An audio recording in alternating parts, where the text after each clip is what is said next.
He has 3 different museums in Montgomery. Got the Legacy Museum. He has the new one. I think it's called the Freedom Monument.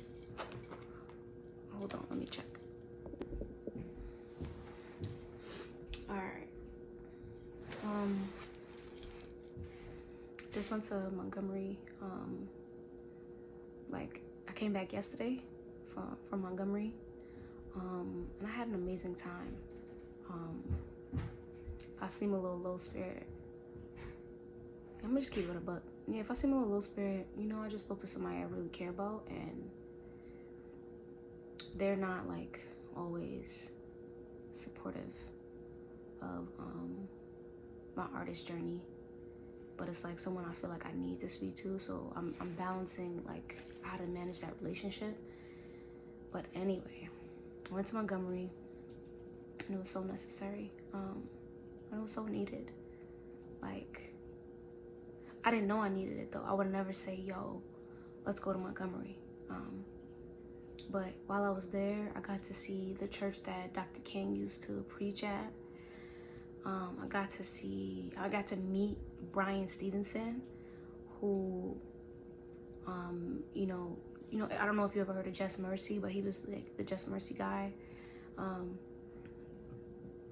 And I went with my church, or the church that I grew up in. I haven't really been there like that, but after going there, I kind of wanted to go back starting Sunday. After, not seeing a lot of those people for a long time, they were just really happy to see me. And they watched me. I went to that church from like when I was 24, and I don't think I've been there since the pandemic. I mean, I was already kind of sporadic before that, but yeah, apparently the pastor that I grew up with, he was like roommates with Bryan Stevenson in college. Bryan Stevenson, was just so like prolific, like just so smart, so empowering. He also like he built all these different, okay, first of all, aside from like getting all these people off of death row who did not belong there, like people who like are wrongfully accused, some people were children, they're in prison for the rest of their life when they got indicted. He got them removed, and I just think that he's such a powerful dude, like, and he's so humble, and he's like 64, and he was ripped, like arms bulging, like he be working out, and he just looks so young and youthful.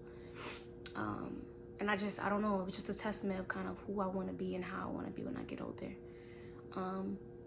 But yeah, he has like 3 different museums down there in Montgomery. All right, so he has the Legacy Museum, which I didn't get a chance to go to because I arrived like right as my church was leaving. He also has the National Memorial for Peace and Justice, which I did see, and that was like a museum that, I don't want to use the correct word, but it gives a voice to all those folks who, or many of the folks that we know about that were lynched, from the late 1800s to like the mid 1900s, during like the Reconstruction era and Jim Crow South. And so a lot of those folks are just like lost and forgotten, and that part just sort of has it gives them like, we hear you, we know what happened to you, here's your voice, here's like, you're recognized. It's a park that kind of like has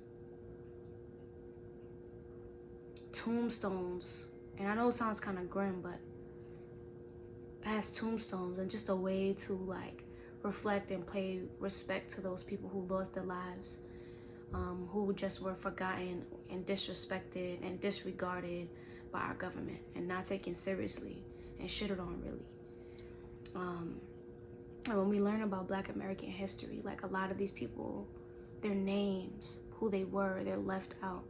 And this park or this site, this museum, gives them a voice. It gives them the space to be remembered and loved on and respected and paid homage to. So yeah, I think that was really dope. And if you just, I don't know, like I know a lot of the time we don't want to know kind of like what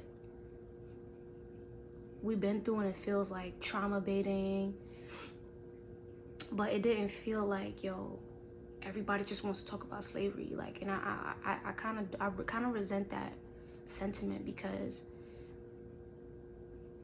I don't know, we need to know what happened to our people. We have to know. The ignorance it doesn't serve us. And actually knowing about it, while it did make me angry and it did make me sad, it empowered me, because I feel like I have so much work to do, because now I have the voice and now I have the life in order to be able to do that.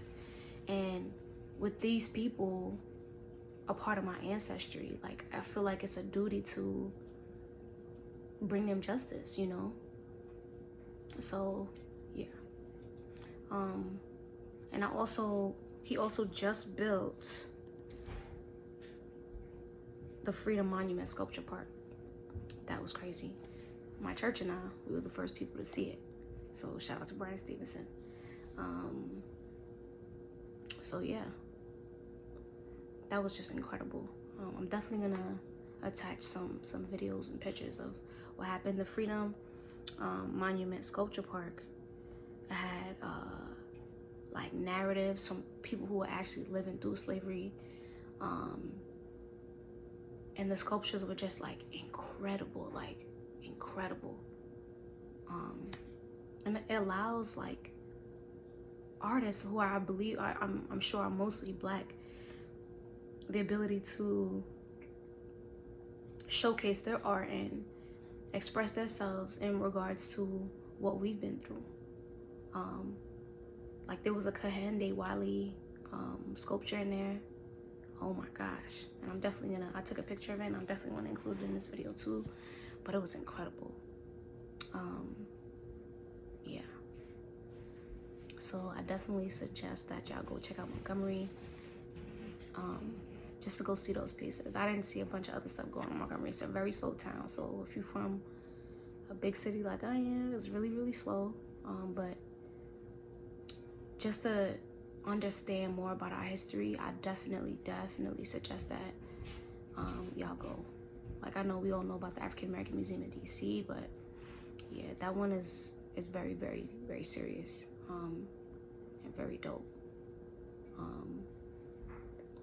Yeah, I also thought it was dope that he talked about, yes, the transatlantic slave trade, but also people like our people who were being trafficked, which was around 500,000 people, 500,000 people. In addition to the transatlantic slave trade, people who were just kidnapped, stolen from their land, you know? So New York's numbers were high. That's where I'm from. Boston's numbers were high. That's why I went to grad school. Virginia's numbers, Maryland's numbers were high. People who were trafficked, stolen, and brought straight to these states in our country. And while I feel like I'm a person who does like to study Black history, that's just not something I know off rip. So highly suggest that y'all go check it out. But yeah, it was a really dope experience, and I feel like impacted me as an artist, because now, like, I definitely think that I have certain themes in my art pertaining to Black empowerment, but this is taken it to another level, and I just want to keep all those people who lost their lives so that I could just be. I want to keep them in my mind and my heart when I'm creating. All right. Word. Thank you for watching this. I appreciate you, and hope you have a beautiful day.